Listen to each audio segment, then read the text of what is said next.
പറയുക. ഒരു കാര്യം ഉറപ്പാണ്, കഞ്ചാവുകാരന് MDMA കാരനാണെങ്കിൽ അവർ വിവാഹം കഴിച്ചു തരത്തില്ല. അതാരും മോഹിക്കുകയും വേണ്ട. ഞാനിപ്പോൾ ഈ വിഷയം പറയാനുള്ള കാരണം, എൻ്റെ ഒപ്പം വിവാഹം കഴിഞ്ഞാണ് എൻ്റെ കൂട്ടുകാരൻ. എനിക്കിപ്പോൾ മക്കൾ 3 ആ പാവപ്പെട്ടവൻ കല്യാണം കഴിഞ്ഞ് 1 മാസക്കാലമാണ് ഭാര്യയുമായി ജീവിച്ചത്. കല്യാണം കഴിഞ്ഞ് ആദ്യത്തെ ഒരാഴ്ച കഴിഞ്ഞ് രണ്ടുപേരും കൂടെ ഹണിമൂണ് പോയി.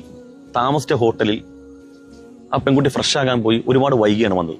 അപ്പോൾ അവനിക്ക് എന്തോ ഒരു സംതിങ് കാര്യങ്ങൾ തുറന്ന് സംസാരിക്കാൻ പറഞ്ഞു.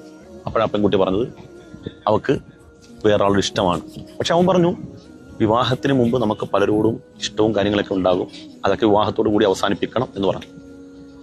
എത്രയൊക്കെ പറഞ്ഞ് അനുനയിപ്പിക്കാൻ ശ്രമിച്ചിട്ടും അവർക്ക് ആ കാര്യം ഉൾക്കൊള്ളാൻ കഴിഞ്ഞില്ല. എൻ്റെ മനസ്സിൽ ഒരാളോട് ഇഷ്ടമുണ്ട്, ആ ഇഷ്ടം എനിക്ക് ഒരിക്കലും മറക്കാൻ പറ്റത്തില്ല എന്ന് പറഞ്ഞു. ഇവിടെ സംഭവിച്ചത് അവൻ്റെ ഭാവിക്ക് മാത്രമല്ല കോട്ടം സംഭവിച്ചത്. ഇവൻ വിവാഹം കഴിച്ച പെൺകുട്ടിയെ സ്നേഹിച്ച പുരുഷനുണ്ട്. അവൻ